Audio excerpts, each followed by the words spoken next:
Welcome to The Explainer.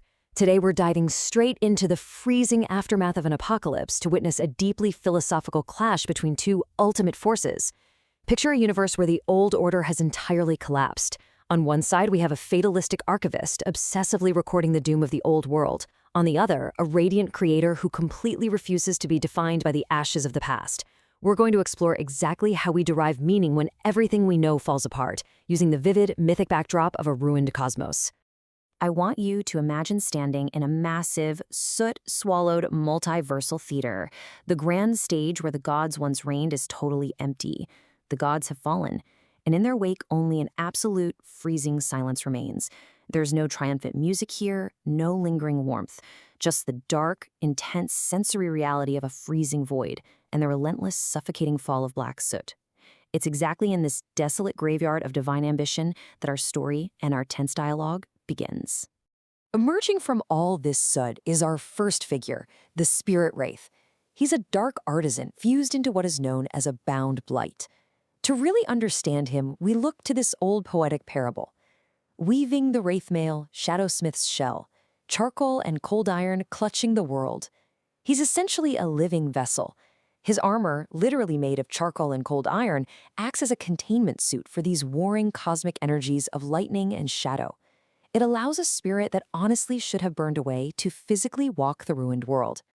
Part 1. The Scribe's Verdict, a universe swallowed in soot. Okay, let's dive into this. The Wraith isn't just a survivor. He views himself as the multiversal scribe, the keeper of the ledger of debts. This ledger is the final multiversal archive. It meticulously records all the broken treaties, the stolen timber used to build the divine halls, and the deep, systemic guilt of the fallen gods. To the scribe, this apocalypse, the kingly crash, wasn't some unpredictable tragedy. No, he sees it as a completely justified termination. It turns out even the end of the universe has a debt collector. He argues the gods were merely puppets playing out predictable roles of suffocating hypocrisy, and their ledger was written in meat and lightning, fueled entirely by their own actions. The Wraith violently breaks down exactly why the gods earn their absolute termination. First, he points to their reliance on brittle diplomatic treaties rather than true strength. Second, they used what the scribe dismissively calls rubbish runes, flawed magic that ultimately just acted as dry tinder. And finally, through their own defensive, hypocritical actions, they actually fueled Luthgard's primordial fire. Their own tools of survival became the exact instruments of their absolute doom. Part 2. The Ascent, Rebuttal of the Radiant Creator. But the Wraith is not alone in the ashes. The silence is suddenly broken by a radically different perspective. Enter the Ubermensch. He responds not as a puppet of the ledger, but as a radiant creator. He identifies himself as the convalescent, a recovering spirit who actively abandons the high ridges of the gods. Instead of mourning the fallen deities or obsessing over the scribe's dead records, he chooses to sever himself entirely from any cosmic consolations. Driven by an innate will to power, he actually mocks the Wraith's obsession with decay. To him, the old world sank in silence, and dwelling on it is just a trap. Now, what's really interesting here is how the Ubermensch processes this complete lack of structure. He enters what is called the seventh solitude.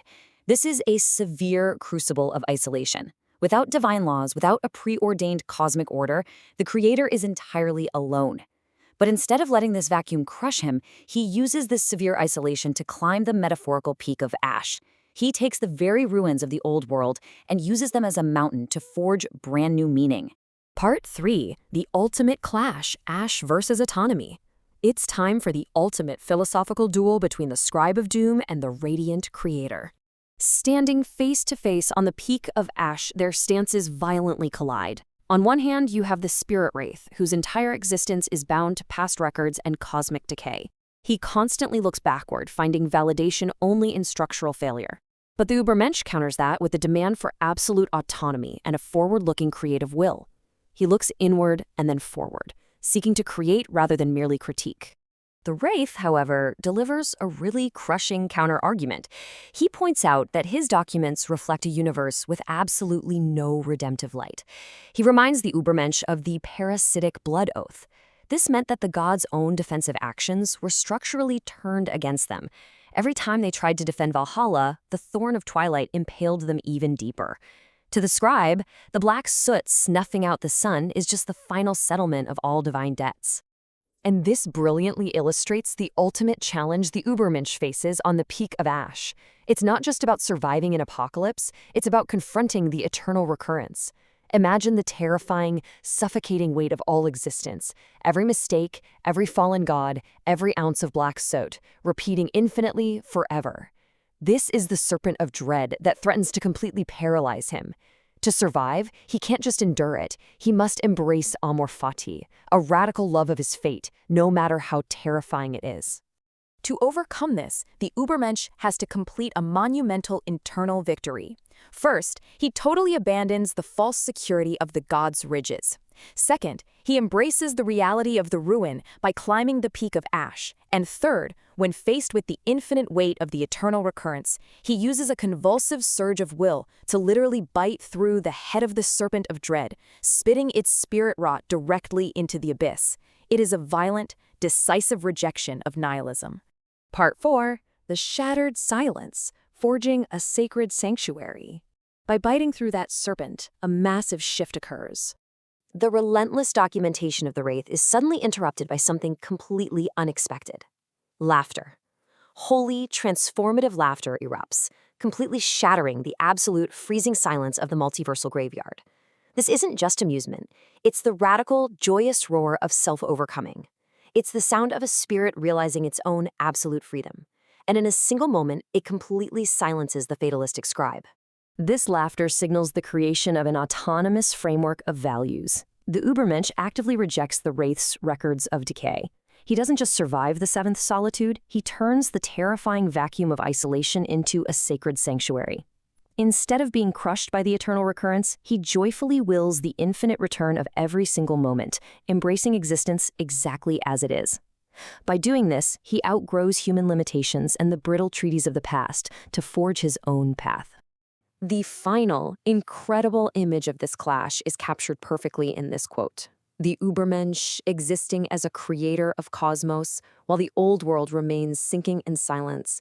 He stands at the summit of the peak of Ash, leaving the black soot, the ledger of debts, and the dead gods entirely behind him.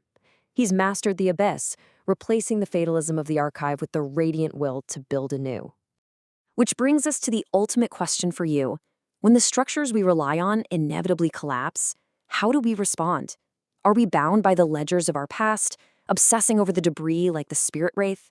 Or do we have the will, the absolute autonomy to climb the peak of Ash, laugh at the abyss, and create our own cosmos?